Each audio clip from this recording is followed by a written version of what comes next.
Halo guys, kami dari kelompok 4. Kalian tahu nggak sih, dia itu lagi apa? Bener banget, dia itu lagi minum. Minum itu salah satu bentuk konsumsi loh. Tunggu, kalian tahu konsumsi nggak nih? Jadi sebenarnya apa itu konsumsi? Menurut para ahli, ada 3 pendapat yang mengenai pengertian konsumsi. Yang pertama dari Nicholas Georgimenko, konsumsi merupakan pembelanjaan barang dan jasa oleh rumah tangga. Yang kedua, Sherman Rosidi, konsumsi atau lebih tepatnya pengeluaran konsumsi pribadi adalah pengeluaran oleh rumah tangga atas barang-barang akhir dan jasa.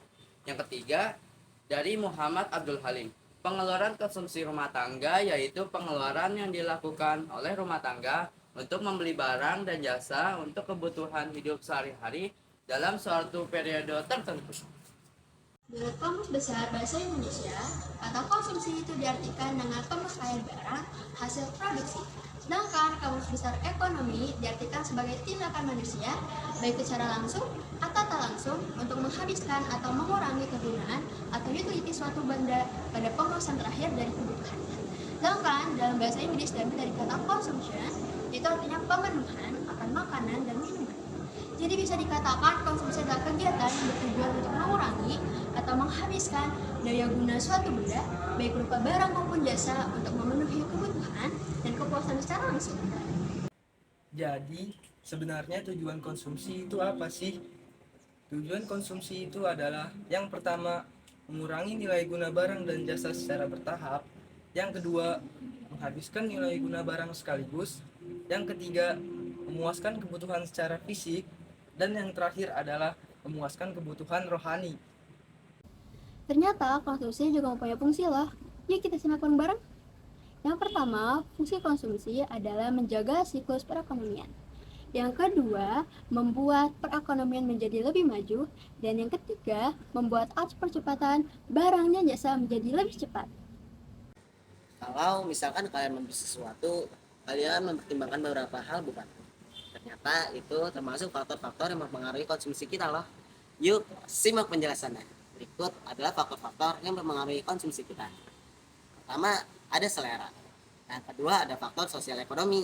Yang ketiga, ada kekayaan. Yang keempat, ada keuntungan atau kerugian. Dan yang terakhir, ada tingkat harga dan tingkat bunga. Teori bagaimana konsumen mengeluarkan atau mengalokasikan pendapatannya untuk membelikan barang-barang konsumsi dan jasa-jasa konsumsi.